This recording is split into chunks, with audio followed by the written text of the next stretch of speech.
Davies in the middle. Checks back against Carter and scores. That is atypical for the Amina Margot.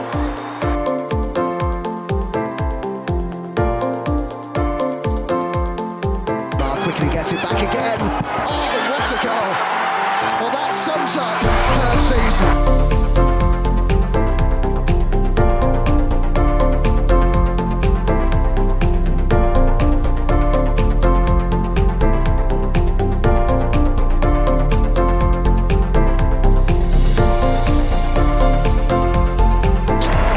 The Gunners are WSL champions. Hello, ladies and gentlemen, however you like to identify yourself. This is Matt Roberts, and I am joined with Lottie and Adam Salter. This is Vic Akers Wonderland. How are the both of you? Okay, I'll go first. I'm glad the season's over. And I didn't think I'd ever say that at the start of the season, but considering how the season has gone and what's happened to the team, what they've been through, I'm just glad it's over, because it means now no more players can get injured playing football for Arsenal, at least until August. Only 6 weeks. 6 weeks of non-Arsenal related potential injury. So I'm happy. As my witness, if any of this happens in the World Cup, I'm going to kill him, and he will not be on this podcast next season. If any of our listeners or YouTube watchers realise Adam's not here this season, it's probably because someone's got hurt, and it's all Adam's fault. If you want Lottie to murder me on this podcast, vote now on your phones. And you can supply your applications for Adam's post next season at any of our accounts. Just let us know. Adam to be live executed. Anyway, we've got some good. We haven't really got any real news to speak of, really.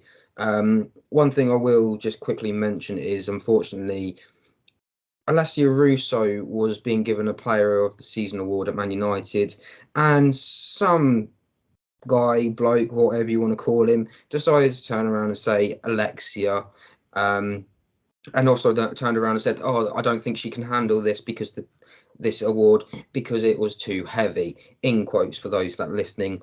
Obviously, we've had our rants and raves this season. I'm looking at Lottie as if to say she looks so stunned. So I think we'll start just getting. It's not a case of stunned. It's actually just mortified. Yeah. That they're still kind of doing this, and it's like this sport has grown so much since the Euros and just before. Obviously, I'm a women's fan in that dart triple match against Brentford, Chelsea, and Manchester City. And we lost Granit Xhaka, not obviously last season. And I was like, I'm gonna put on the girls, see if they actually win anything. And they just kept winning, and I was like, yeah, I'm gonna watch this. I'm not watching that rubbish now. But now this season, I did enjoy watching both teams. It's been an emotional rollercoaster. I'm tired. I'm ready to recharge the batteries for 6 weeks or so. So yeah, but back to Matt's comments. I'm like, I'm really mortified by it. I mean, we should know better by now. Like, I know she's been called other names during when I've watched games and things. But like, it's basic commentary or announcer stuff you should be knowing as a part of your job. Do your research. It's not rocket science. Yeah, I can only concur Lottie's sentiments. I mean, we hear enough mispronunciation of names on the football commentary, but when you are, standing next to the person, when you're commentating, there is an element of distance between the person, but when you're standing next to the person itself and you're mispronunciating your name, I mean, it'd be like calling you, Mutt Roller Loberts, it'd be bizarre, but yeah, it's acceptable. And then to make some weird joke, which is just not funny. There's nothing. It's like what? Because I know sometimes when you get to award ceremonies, it's always a bit awkward when the host tries a bit of, when like you watch the BAFTAs and the two actors will come out and they'll try a bit of witty banter, and it's never really that funny. But this was just like, this wasn't funny at all. There was no. I don't know what point he was trying to make, and it just was very awkward. And I thought it looked very unprofessional. I mean, as we get onto the game, we were all at Meadow Park and we saw the players get their awards, and it was done. They were given their awards. It was congratulations. Jonathan Mornan, player of the season. Congratulations, Lottie Moy, 100 caps. They didn't ask her to say, "Are you going to be actually carry this big frame?" No, we gave them the awards because that's all it was.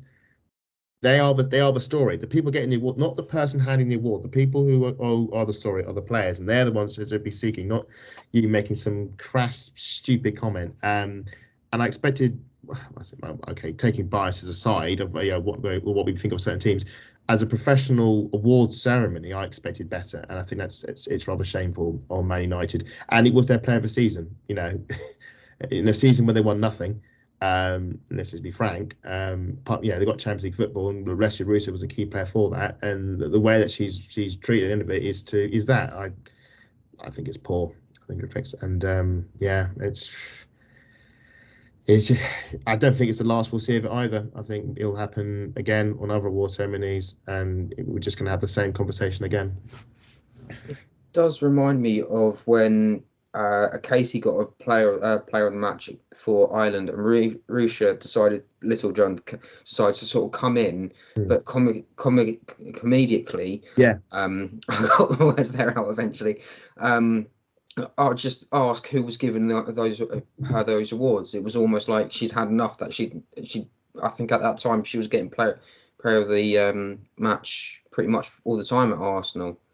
But there's difference between the comedic timings and things like that between the players and the way that it's being done. But again, as I said earlier, sorry, Matt. I think it did remind me of actually I think it was Hegerberg, or it could be Pateas. It's one of the two when they won a Ballon d'Or, and one of them was asked to, I think it was twerk on stage or do a dance or something, and it was like, what on earth are you asking them to do that for? And it was like the best player in the world, and they were asked to do this really inappropriate action on stage, and it was just like, you've totally misread like the tone. So that's I mean, you were talking about that. That's what it reminded me of anyway, and that was I think quite a few years ago. Yeah, I think we can probably name so many instances where things have been said and done and misread, and unfortunately it still carries on even when you've got I would say probably the torchbearer in Ian Wright as the lead for women's football on the men's sort of side. But anyway, we should probably move on. Unfortunately, we do not have any real news to talk about, but we do have some transfer news. So, Adam, take it away. Yes. So we've got some transfer news. Firstly, on the wider scale, Bunny Shaw is sticking around. She has signed a contract extension with Manchester City. So, best of luck with her. Obviously, Man City will hope that her goals next season can actually push them into the Champions League. But yes, she's going to be sticking around, heading in crosses from Kelly and Hemp next season. Carla Ward, I think it's been revealed that she has signed a contract extension, and I think we can all agree that is fully deserved. I think she's been amazing with Aston Villa. Has made some silly comments about Arsenal and how they, give out their tickets, which, was slightly misguided. But that aside. Oh, but Adam, I love a free ticket to the Arsenal. That's how we fill our stands. I know. I mean, what do you expect us to do? Even away tickets, do you expect Aston Villa to pay for their 50 away tickets? It's... Yeah, I know, right? I don't think they paid for. That's why they've only got 50, because they didn't pay for them. Exactly. Anyone that is listening, it is a joke. It's a joke, yes. I think between me and Adam, we got the driest sense of humour in the world, and Matt will know that, and I know we can agree. So biscuit. And in fairness to Carla, she has been quite complimentary of Arsenal about the atmosphere that we've been created, and I think maybe she had maybe someone's had a word in her ear and sort of explained the facts of the situation. In talking of what we're doing to Manchester United, there's strong rumours about Anya Batia. They've been quite publicised. If you follow Graham Falk on Twitter, he covers a lot of this. And there's Tom Gary leaked on the 5 Live that Anya might be going to Barcelona, so that's one to keep an eye on. She's known as one of the best right backs in the country. Also is Alessia Russo. As we know, her contract is up at the end of the season, and talks are ongoing on the the contract. But as we all know, as Arsenal fans, there was a strong interest in January in Russo, including a world record bid that fell through. And Tim Stillman revealed in his piece, his summary of the season, that the interest remains. So Contracts, my understanding, expire 30th of June. So keep an eye on your calendars. We have a month left until Leslie Russo becomes free on the market. So unless if she doesn't sign a contract extension, there's going to be a lot of interested parties for her. And Adam, are you basically saying that Woso Twitter is going to explode if she doesn't sign for United? Oh yeah, absolutely. It's gonna if Leslie Russo does not sign a contract extension by the 30th of June, it's going to be mayhem. Mayhem. I know we have an Arsenal bias here, but looking from a neutral perspective, observing in, I know that Man United fans aren't going to be happy. I know that there are going to be lots of clubs who are going to want her. If you think back, this is the old Bosman transfer. And you think what happened with Sol Campbell going to Arsenal. If she goes to a direct rival in the WSL, insert any club here, there's going to be a lot of chaos. Man United fans will be desperate to that Leslie opts to stick around for next season, especially with Champions League football, because she's going to be a key component for her. Moving more towards Arsenal players, Mano Ibucci's been on loan at Spurs. That is usually a sign based on previous loan spells of other Arsenal players at loan spells at Spurs.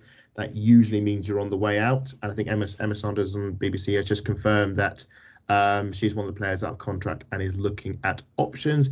Jodie Taylor, her deal expires at the end of the season. Well, 30th of June as well, because she's only on a short term. So something needs to be done there, whether they stick with her or move her on, because obviously it's a temporary situation. So that's something to keep an eye out for. But I think we can all, say thank you very much for Jodie for stepping in, because obviously with a striker shortage, she didn't score a goal, though she did come close, in the second half against Villa. But we appreciate the effort she put in and gave us a substitute option for Stina, so fair play to her. Anna Patsy Patton, much loved player by us, youth product, sort of came through St Thomas Lottie with Moy. She's been on loan at Aston Villa this season and done great work. Her contract is up, and according to Emma Sanders of the BBC, Villa want to keep her around after this season. Brighton have also expressed an interest. Very talented centre-back who looks as though her Arsenal career is at an end, which is an interesting situation because at the moment Arsenal have a bit of a defensive crisis because, as we know, Hafa Souza has left.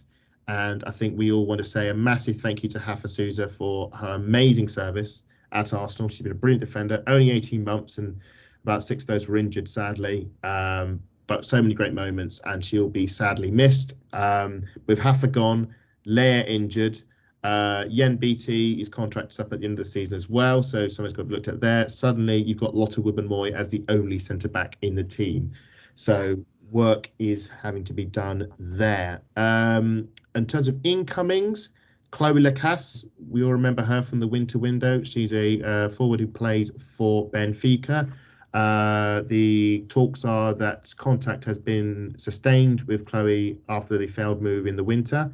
My understanding is a deal is close on that one, so watch that one with interest. That was reported by Tim Stillman saying that the interest is still there. Frida Mornham, Tim leaked on his review that Frida is sticking around. We're just waiting for the big announcement video with all the pyrotechnics and clever video wizardry that goes with it. So Frida, who's been our player of the season, it looks like she's sticking around, which is great news for us. So keep an eye out for that. Another name that Tim dropped was Paula Tomas, who is a left back who plays for Levante. Very young, talented. Obviously, Arsenal have an issues with fullbacks with Wienreuter currently injured.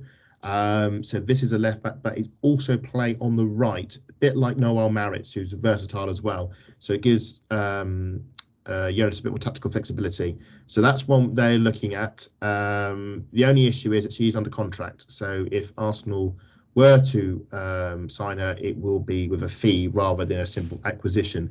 This is also revealed by Eric Martin Guerrero, who is a Spanish journalist, covers Levante a lot.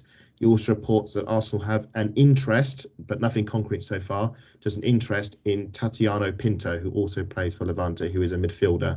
Apparently, Arsenal and PSG are interested, so keep an eye on them with that one as well. The last one is Glodis Vigosdottir, who played for Bayern Munich. I think we discussed her in the last pod.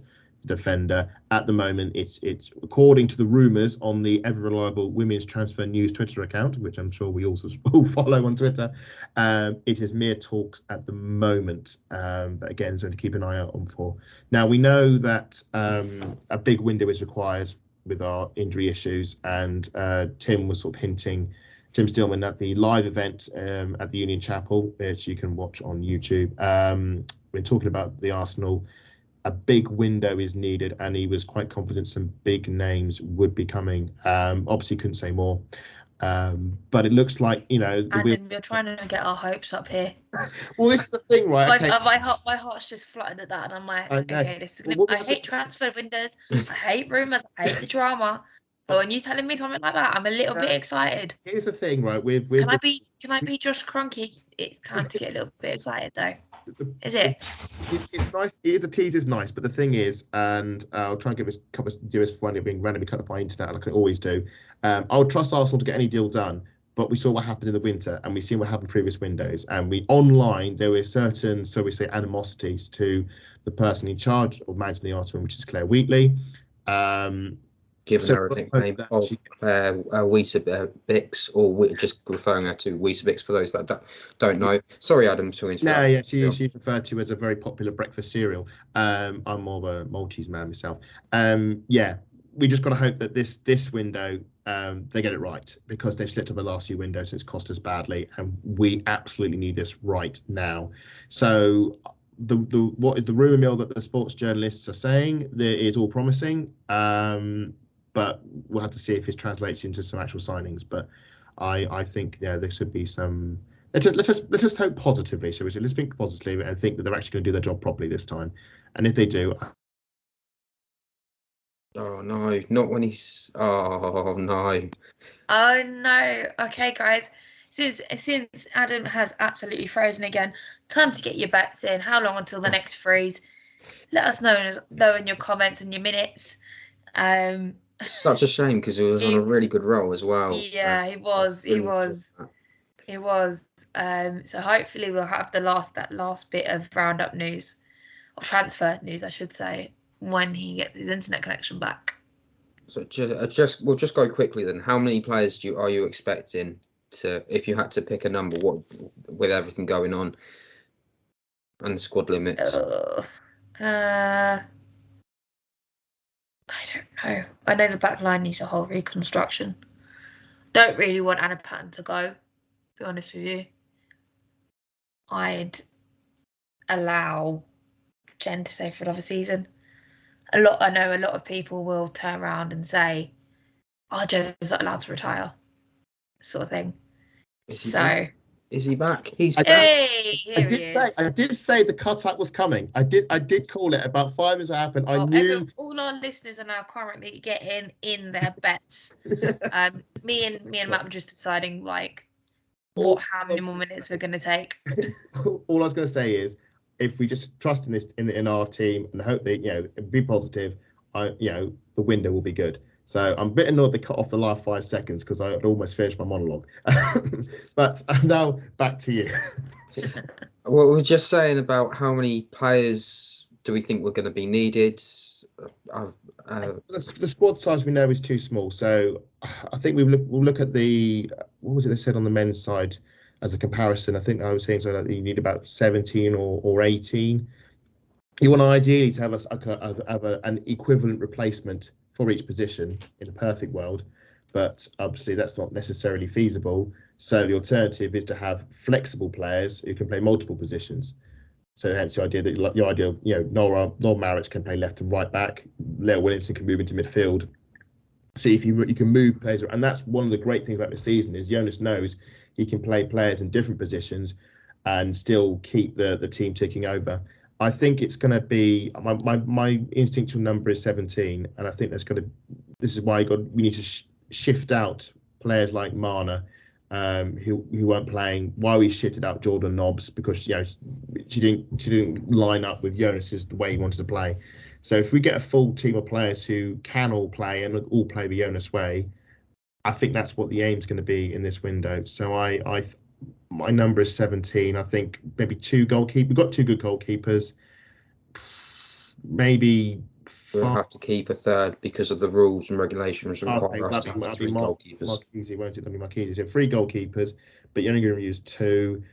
I'd say you'd need maybe 7 defenders, maybe replacement fullbacks, and then maybe an extra centre back you can maybe have in the middle, and then you get into the midfielders. We usually go over 3, so probably want, I don't know, 6 maybe there.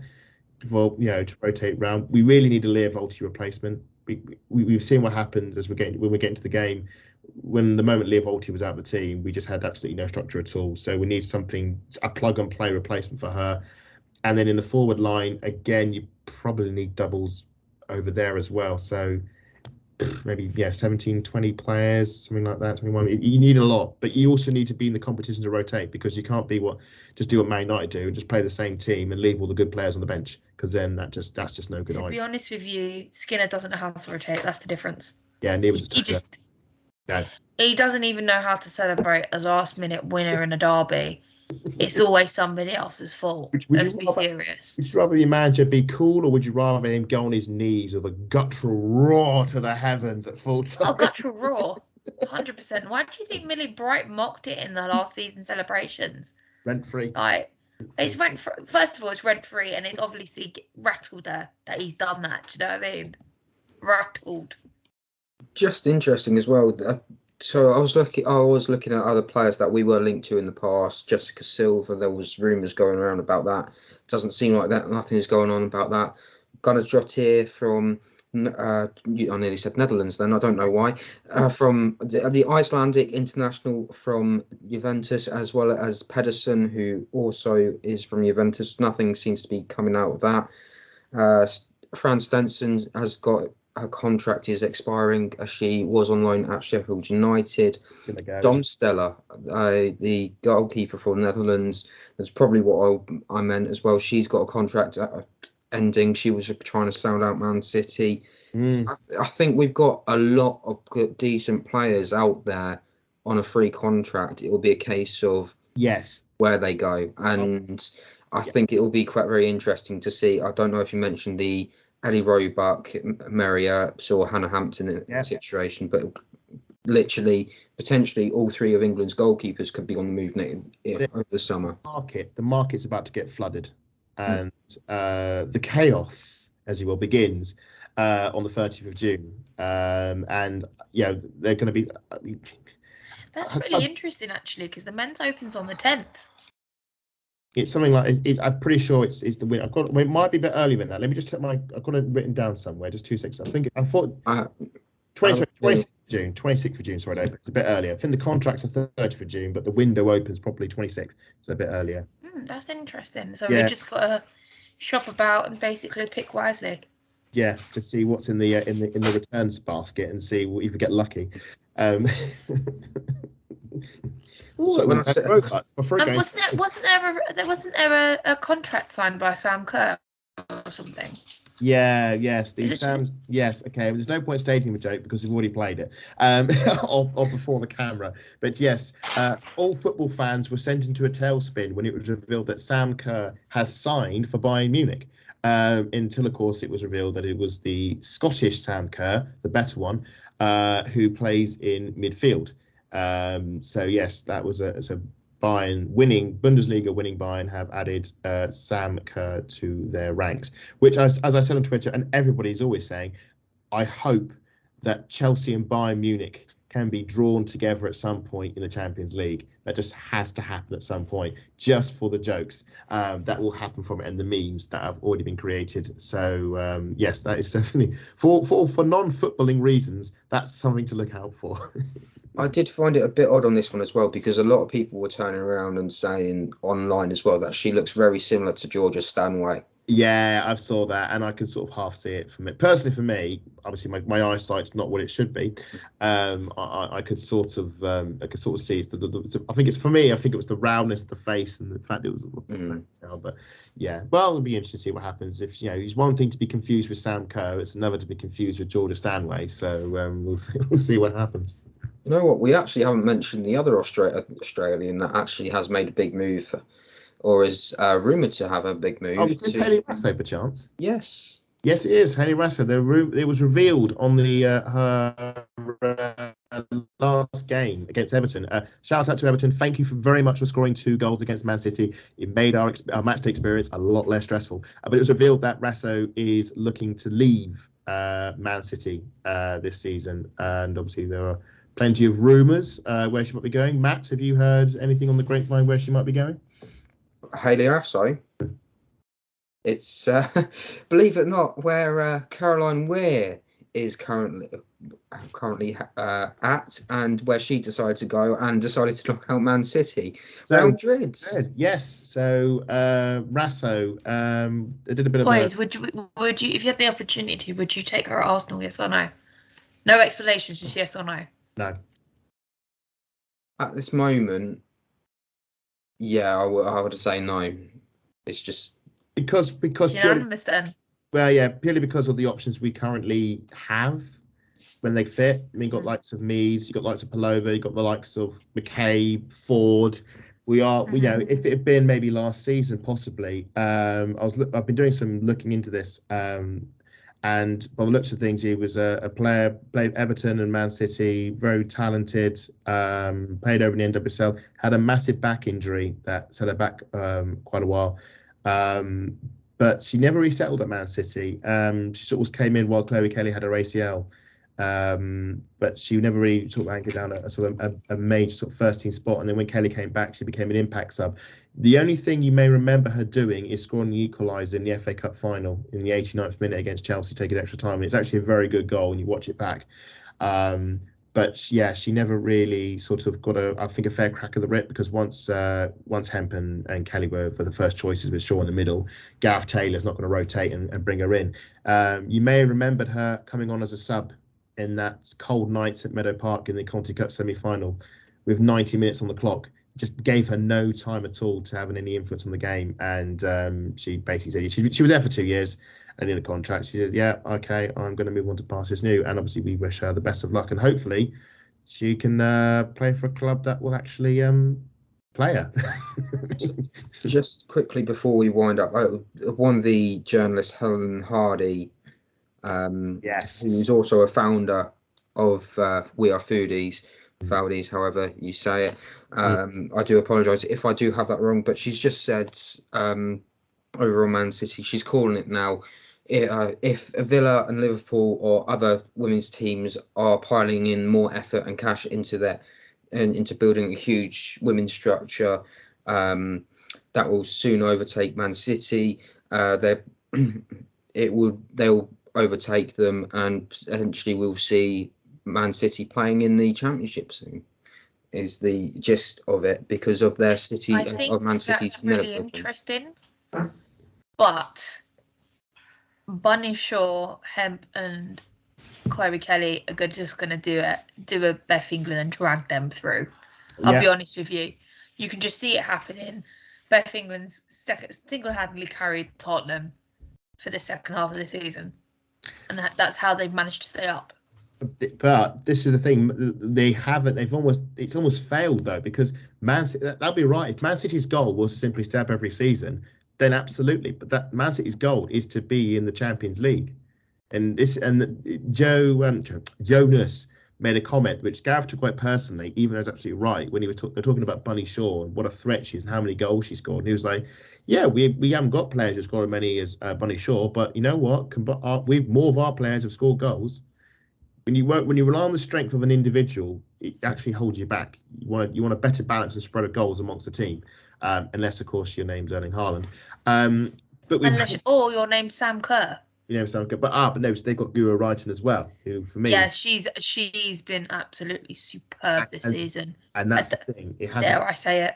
Yeah, I know. I mean, if I wasn't going to pick an Arsenal player for player of the season, all bias aside, for me it's Guro Reiten. 100%. Absolutely. Take Arsenal bias aside, absolutely. And that's what I mean. If it had just been Sam Kerr goals, Chelsea wouldn't have won the league. But the fact you've had another player helping out, and that's obviously helped. But with Man City, they are slipping. They're slipping under them, and they are doing nothing about it. And it's a real shame, really. They've got the money and they've got the weight to do stuff, and they've got a great stadium. But the thing is, for me, if that I was going to say, if that does happen, right? Sorry about that, everybody. If it does, Here we go.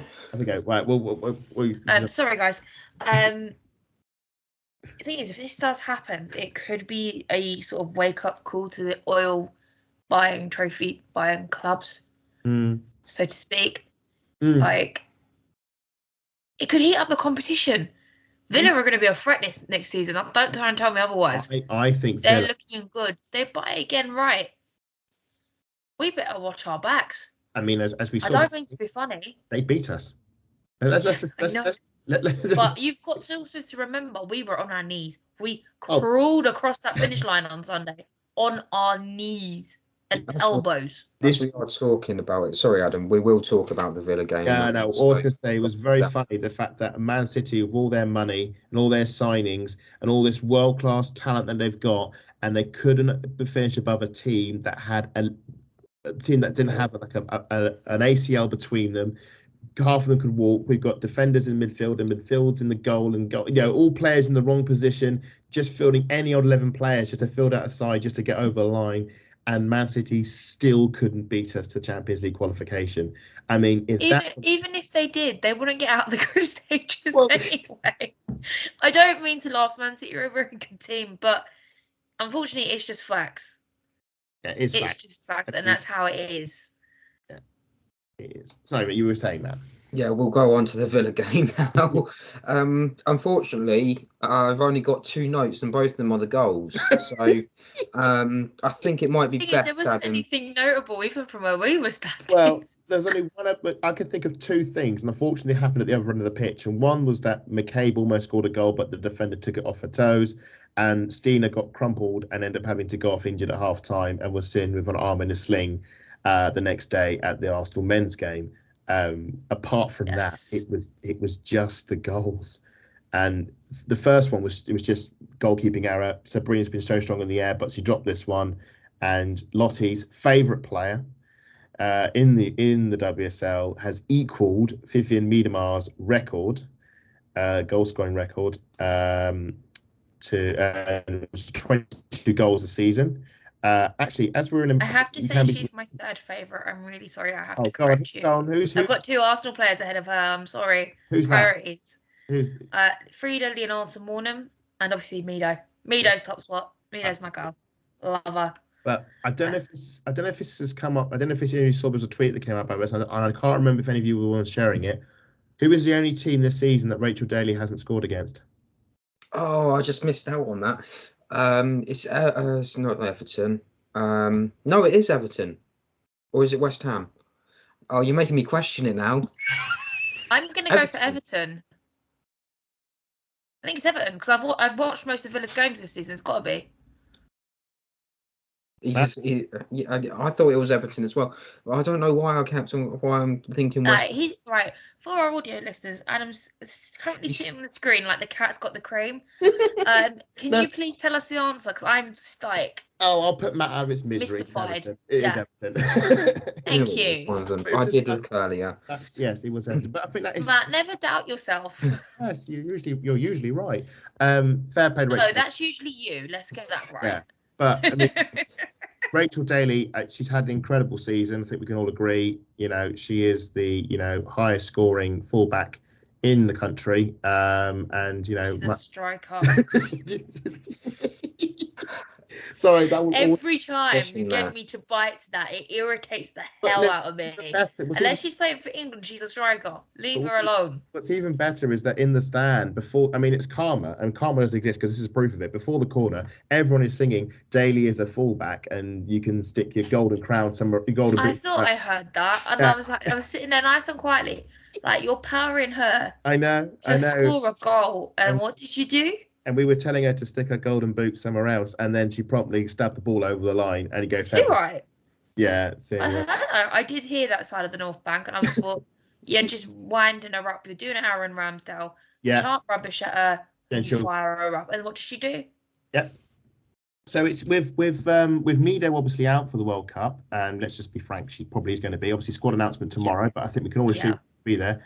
And you think with Ellen White retired, Russo's form's a bit iffy, is Rachel Daly the solution? She certainly deserves a start, but does she deserve a striker? I think she's. Do you know what? I think she could be. It will be interesting to see how she gets on with Hemp and Chloe Kelly on the other side. You'd be a bit different from backup from Jordan Nobbs and Kenza Darley and Alicia Lehman, for sure. But I think, yeah, I say give it a shot. I know a lot of England fans will completely disagree with me. No, she's the best she is because of her performance in the final Lismar and the Australia game. And I'm like, just give it a chance. The only She scored some cracking goals this season. 100%. Why can't she do it in an England shirt? 100%. The only issue is simply that she hasn't played as a striker often as for England because she's been utilised in the fullback position. No, of course, because Serena's in a way sort of like, I dare I say it, Gareth Southgate, but she wins trophies. Where people play, she has her reliable players. Sorry. That is what I'm trying to say. She's like Gareth Southgate, except she wins trophies for Exactly. England. Exactly. Am I wrong? That's it. But like when you look at her team sheets, she has her reliable, dependable players in those positions. And Rachel is one of those fullbacks. Yeah. End of story.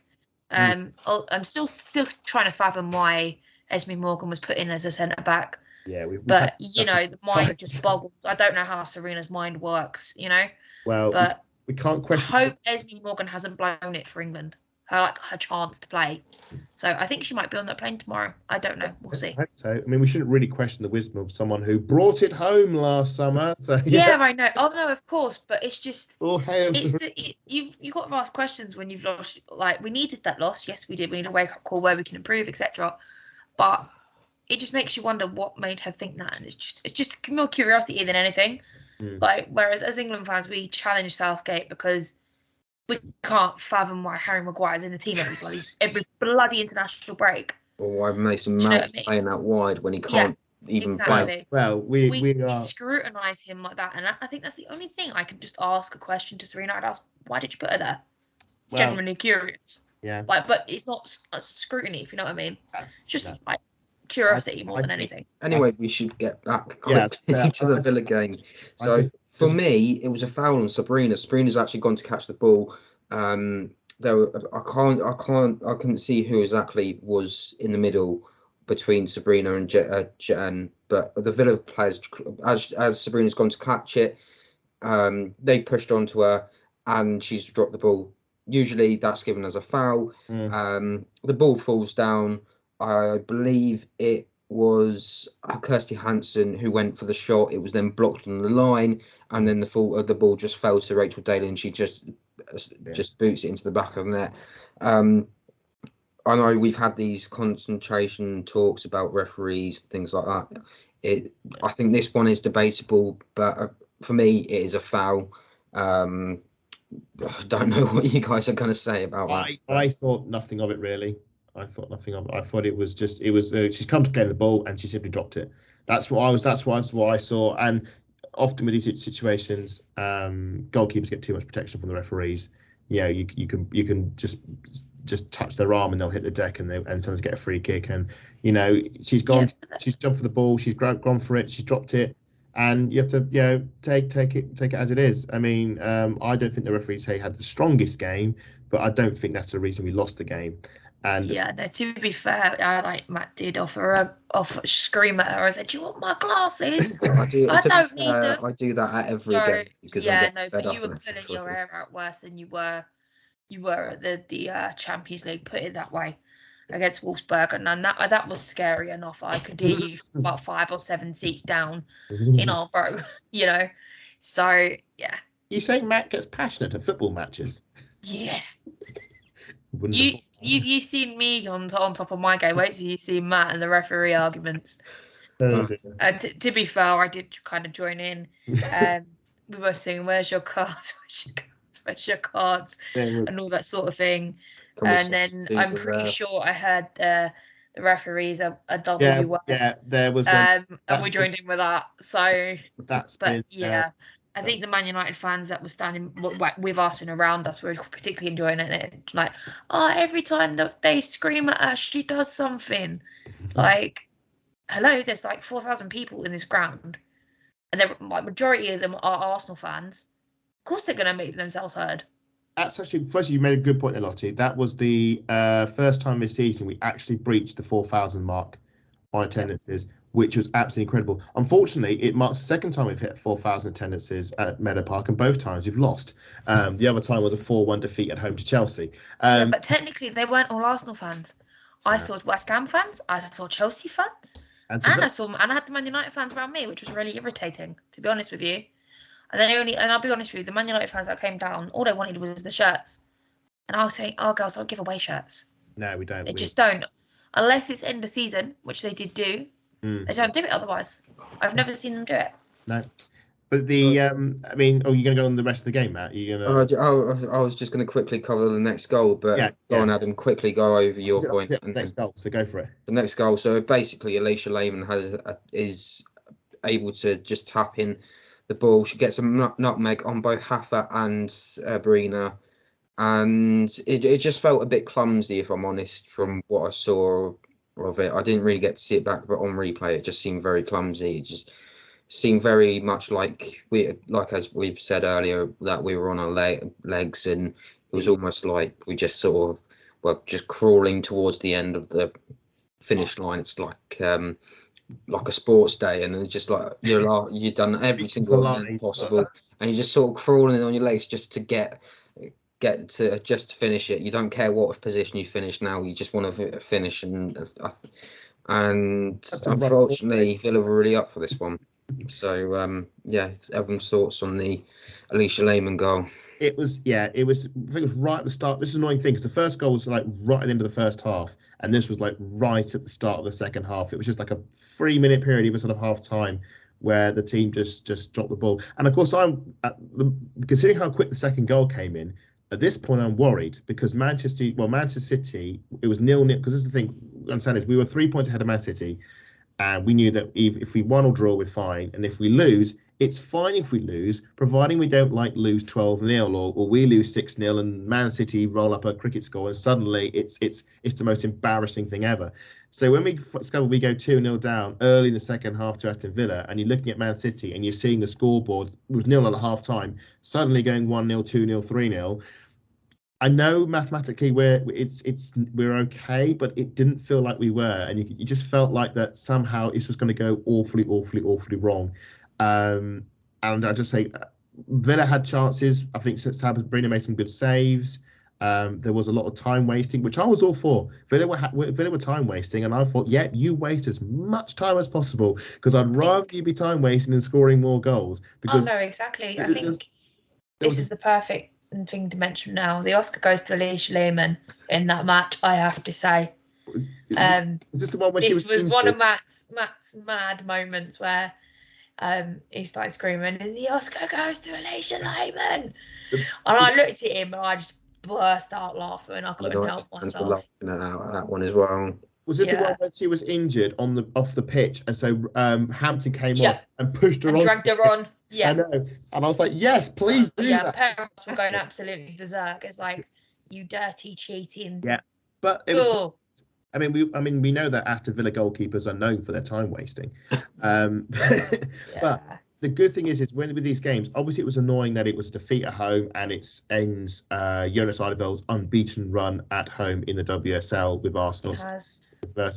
First home defeat first home defeat since obviously the Man United game in the WSL, but obviously that was at Emirates Stadium. But it was still our home ground. It was still home ground. But the key, and one day it will be permanently. That's the dream. That's the dream. Absolutely, that is the future. And we got to 5 games next season, and probably more of a season after that. But the key thing with these games like this, it's never about the result. And this is the last game of seasons are stupid like this. And this is sort of what I know. It's all about winning, but you got to pay not for the result on the day, but what it means for the table, because you're playing the table, and it's like the second leg. I was talking to my friends who came over. This is basically the second leg of a Champions League tie, and it's all about making sure your aggregate result gets you where you need to. So a 2-0 loss, while it's annoying, is fine as long as your goal difference doesn't swing and suddenly Man City are ahead. So that's what we were playing against. And we're very lucky that Everton pulled 2 goals back, including one from ex-gunner Leonie Meyer, who, thank you very much, pretty much the last kick of the game, and pretty much rendered our result. Her engagement as well before we. Yes, congratulations, absolutely. And she is also leaving Everton at the end of the season as well, so it'll be interesting to see where she goes. Oh well, good luck to Leonie Meyer. She sadly didn't really settle at Arsenal. I would hope that she would be able to settle at Everton, because she's a German left back, and I don't think she's that bad. But yeah, there was a lot of when the full-time whistle went, there was a bit of relief that we had sort of gotten away with it. And it's confirmed that we're not in Champions League football. We should make that abundantly clear, as Man City found out to their peril last season. 3rd place is not mean Champions League football, but we've earned the chance 2 weeks after the World Cup finishes to play for the chance to play in the Champions League once we go for the qualification and playoff system. So Definitely. 4 games to go. I was loving the chance until Aston Villa scored, of we're going on a European tour, and hopefully we will be doing just that. So it was a sad way to end the campaign. But what I loved more was not the game, but everything around it, because the occasion was so good. We had there was a lot of, obviously, Gunnosaurus was there, the brass band was there singing along, and then we had the end of season awards, which were brilliant. I think we congratulations to Lottie Mornan, player of the season. Congratulations to Lottie Woman-Moy for 100 appearances. There was an award for Jordan Nobbs, who sadly didn't see the season out of her. She'd obviously plays out at Aston Villa, and congratulations to her. There were some really nice speeches from Kim Littler and Jonas Eideveld, mostly thanking the fans who, as he said, is all, we've picked the team up when they've been down, and boy, have they been down this season. I mean, they have been to the depths of their squad. We're sort of the heart and soul of the club, and the players do play for us, and it's as well as the badge. And regardless how bad it gets, when you see that as one, it's absolutely worth it. It's been one all of of it. It's been one. Every single heartache, every single high. Yeah, absolutely worth it. I mean, Lottie said it was how much of a sort of a strange season it was. I mean, certainly for her, because she spent a lot of it, sitting on the sidelines and watching. For me, the best summer of our season, at the moment Leah Volti got her ankle snapped at Everton, our season was over. We didn't win another game after that, and we couldn't win another game after that because the players had a disposal. And even on the day, Ford wasn't available. Ford wasn't available to play this weekend, and Black Seniors went off at half time with an injury. And these weren't these were just like impact injuries, unlucky injuries, and they've all just stacked up. And I just want to say that despite everything, we've won a trophy, and we have a chance for Champions League next season. And I think the icing on the cake is we nicked it off Chelsea. That is the icing on the cake for me. Beating Chelsea in a League Cup final without some, and that was when we already had some players out of ACLs. That was brilliant. And then also getting to a Champions League semi-final, getting to and lasting that long. We weren't humiliated. We weren't thrashed. We somehow lasted long. And I was musing about this today. The greatest thing Lotte Woburn-Moy, and this is not meant as a cynic or a joke, but honestly, the greatest thing she's done this season is actually making the error that knocked us out of Champions League, because there's no way I want that team that we've got now, who are mostly held up by plasters and gurneys and crutches and bandages and everything, playing prime Barcelona this weekend. If I want to play Barcelona, I want to play the full strength side, and we're just not that at the moment. So. But I think that's what everybody would want. We don't want to really be put on post. No. Unlike some teams next season, I'm waiting in the wings very quietly. Very silently. We're not mentioning names, but there are certain teams we're looking forward. I think everyone who listens to this podcast already knows who I'm talking about, because I've said it enough. I've had more grief, obviously, on social media about it, so I'm just bookmarking these tweets. I'll come back to you. So, that pot four rivals are looking very scary. Top 3 rivals, but I said pot 4. Oh, pot 4. Sorry, I thought you said top 4. Yes. Yeah, people who are in pot 4 have got a very interesting pot to go to. They will. But that being said, Roma have done very well, considering that they were in pot 4 last time around. Yes. So exactly, and they scored against Barcelona. They did.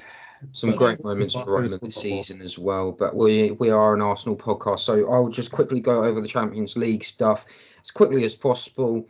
So the Champions League, not third round, the preliminaries all start on the 6th of September. That will be the semi-final. The final, which will then decides whether or not we will make it, is on the 9th of September. There's a chance via Tim Stillman has said that we could be hosting the mini tournament, as the Champions League like to call it. Arsenal will be seeded in round 1, which is the league path. The oppositions include Linkopings of Sweden, Vallanega of Norway. I do apologise if I've got some of these names wrong. Please correct me in the comments, or if you are a native. Every single team that we can draw against, because there's quite a lot. There is, but I'm trying to go through this. Okay. One FC Slovakia. What Matt's just said, that applies to every single team that he's now going to read out. Yeah, so good luck, Matt. I'm not going to get this one wrong. SK Sturm Graz of Austria, Celtic, Timoris Taranka of Kazakhstan, Stjarnan of Iceland, and that's just only for the semi-final. There's then the opportunity of whoever wins their leg, their semi-final, we could then be paired with either those teams, or we could then face Twente, Levante, Frankfurt, Paris, Minsk, Burundi, or Juventus. It's all depending on paired pairings. Again, you know what? Most of these teams I don't know, but it doesn't sound like. Well, apart from Juventus. Yeah, apart from Juve and Celtic, and Celtic and Levante. Yeah, it's going to be some interesting to see some new players. I'll be honest with you. The crucial That's thing one thing I love about these knockouts, because you get to see different players that you've never seen before. So if we do host that, I'm first in line for my tickets. Crucial thing is we can't draw Real Madrid. True. So that's fine. That's a good starting point. But it's also a good opportunity for a certain 2 ACL players to get some minutes. No. Leah Williamson and Laura Beanwright, who won't be fit by I didn't mean them. I did not mean them. How did I know that was going to happen? Sorry, that was an open goal. I had to go for that. Absolute wind-up match. It's going to be interesting because it's going to be so close after the end of the World Cup. How people are going to sort of cover for this. So maybe it will be mostly a squad of players who didn't go or are coming back, like Beth and Viv. Once that semi-final is done, what happens next, Matt? There's then the playoff round, which Man United will be involved in, as well as Real Madrid. There's an opportunity that we will not be able to play Man United, no matter what. Just put that out there.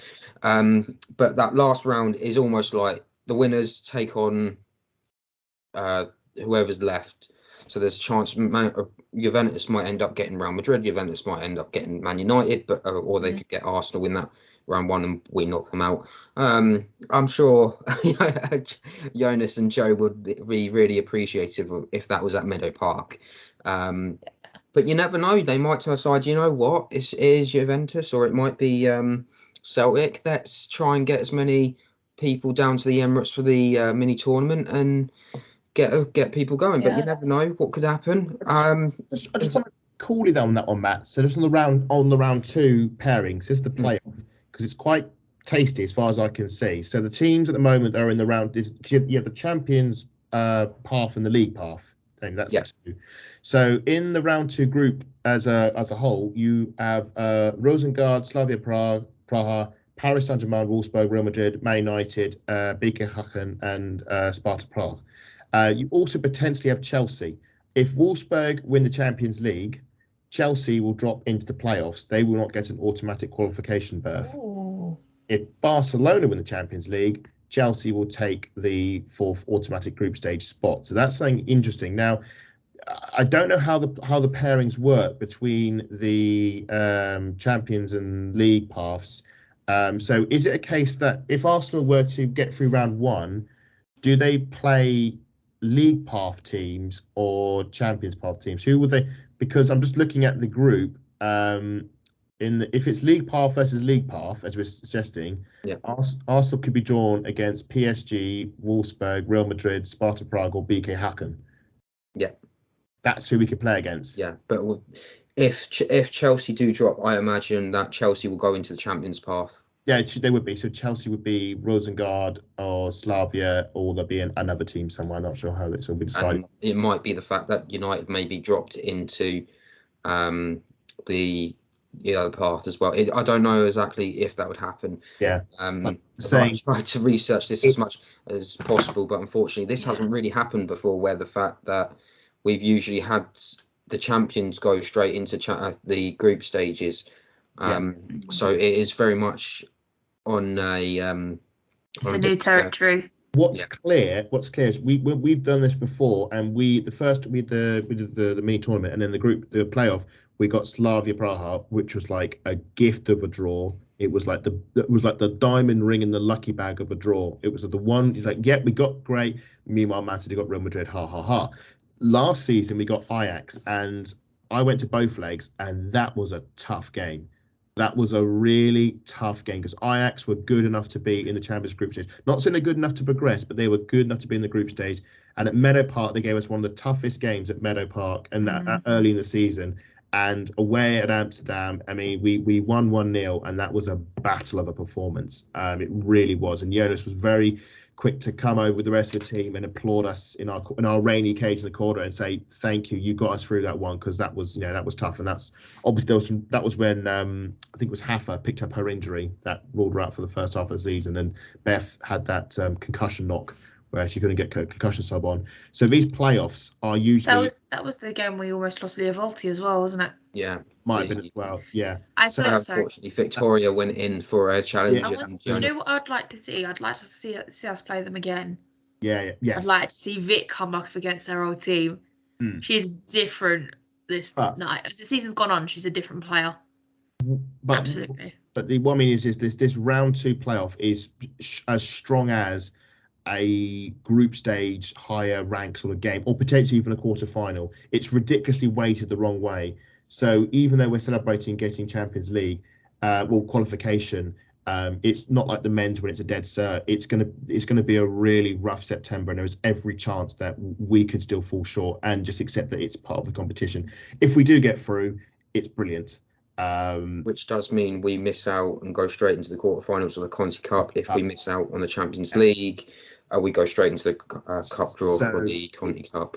It is big. We won't know the full picture until all the things are made, all the draws are made, and all the games have been played. Because obviously there's plenty of teams in round 1 in the league path.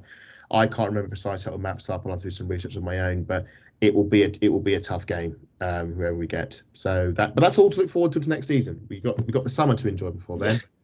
It also does sort of mean that we kind of need to push players through the door a bit earlier due to those injuries as well. So pushing the transfer agenda a little bit, but I thought we'd do a little bit of a different game. So if I can find it. Do you know what? I actually really enjoy these sort of things.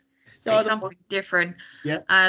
Guys, if you want to, anyone that is listening or you're watching on YouTube, if you do want to join in, drop us a comment with your answers.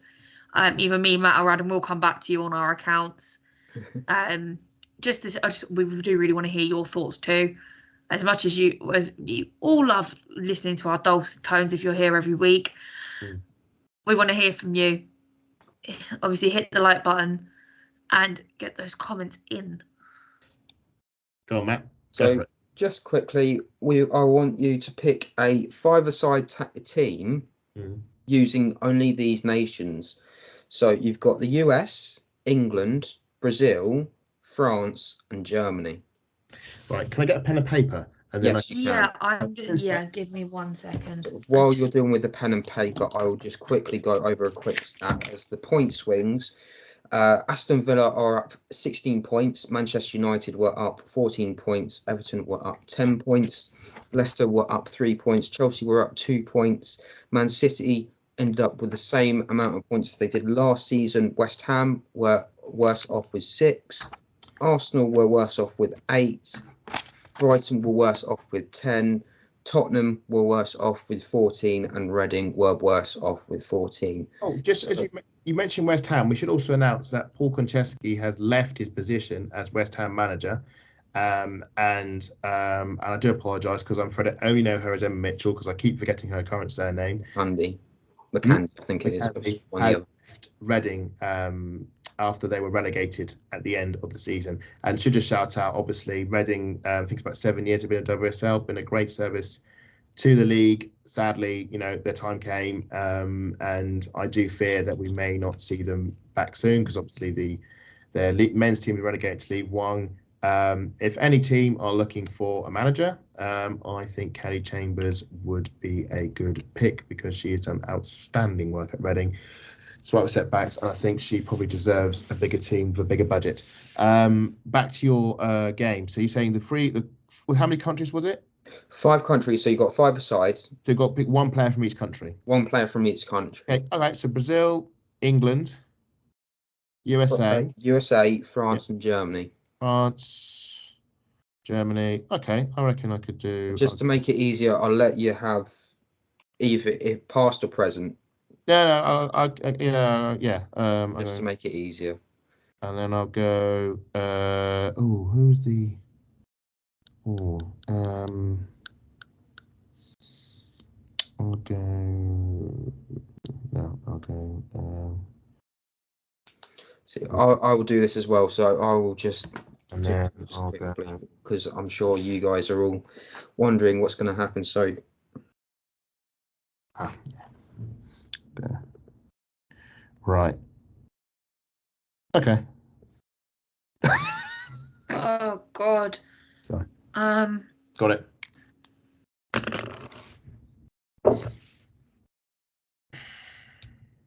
Oh, do you know what's really annoying? Most of the players I do like from these countries are all bloody forwards and wingers. This is a nightmare. Can I include people who have got ACLs? Does that matter? Yes. Good. That gives me some Past or present players, doesn't matter if they're injured. Thank you. I've all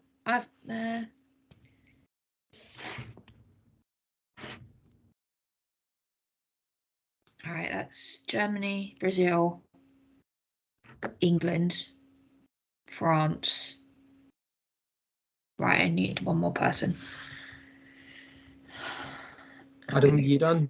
Yeah, I'm done. I got my team sorted. Do you want to go first? Yeah. Please do. Oh. I'm just trying to think of someone. I need one person from the US. Sorry, go on. Okay, you happy me to go for it? Go on. Yeah.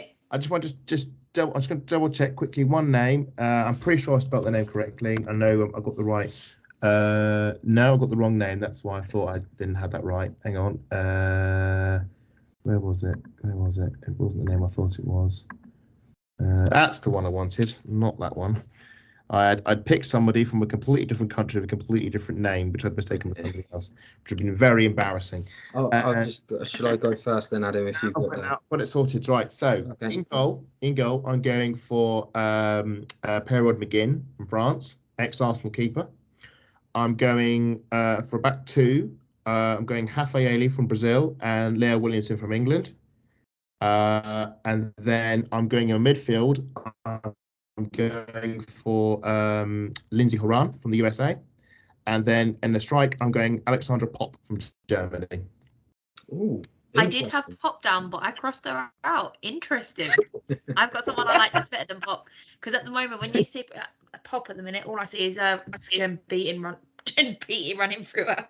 Yeah, I wrote mine in so quickly. I actually misspelt Pop into something more humorous, and I don't know when I look back and realize. Come on, you've got to spill the beans. You can't say that and not say. Come on, spill the beans.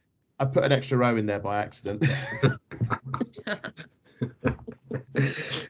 Oh gosh. You still need some time, Lottie, or? Yeah. Let's hear your team. Go for it. So I've gone with Hope Solo in goal. Oh, you're going retro. Okay. Yeah, I also picked Rafaeli. Alina Oberdorf and Kenza Dali and Kelly Smith up top. Yeah, I could have gone ultra retro and gone down the whole Abby Wambach route, but I thought I would, try and keep it relatively present. Dali is French? French, yes. Yeah, Kenza Dali's French. I don't recall at the Euros. Okay, how are you getting on, Lottie? I think I'm ready, but I've just literally, oh God. Yeah, I got Katrin Berger for Germany. Yeah, I've gone Raffaele, and we all I think have. the first. Yes, I have. I have Raffaele, and I paired her up with a bit of a Sofia Huerta. Sophia, I think her first name is. Mhm. I can't remember her first name. It's annoying me now. I'm gonna have to go and look it up. She plays for the US. Okay. And then I got Kira Walsh in the middle. Of course. Okay. And up top, I've got Delphine Cascarino from France. I knew I you. crossed were going to pick. for Delphine. Of course. I couldn't help myself. I The almost. thing is, like, it's players I know and I go out my way to watch. So yeah, that is my 5-a-side. I was going to go Mary Antoinette, but Potato. She Potato. might not be in the World Cup, which is really Yeah. annoying. That's why ACL. Yeah, I can confirm that the defender I picked from the US is called Sofia Huerta. Excellent. Just Right. double check. Okay. Do we lose points if like we all pick the same player, or is it just? Oh, that's a good point. We all had to pick different players. Do you know what you said that because me and Matt have got Raffaele. No. You said that he's trying to cheat. No, I hope that's I could probably pick another team if I didn't pick Raffaele. I'll probably change Kelly Smith as well. I'd probably have Andresea from Roma up front, and I'd probably put Millie Bright in. Nah, it honestly was fine. It was just when me and Matt said both Afra, I wondered if that was going to be. No, it doesn't matter. It's almost like who would you pick, and then is it's always I'm interesting. looking at this. If I'm looking at this, and if I was going to take Delphine Cascarino out, I'd end up taking Walsh out and bringing in Kenza Dali and putting in Pop. Yeah, That would be my bench, but you didn't ask for a bench, thankfully. Okay.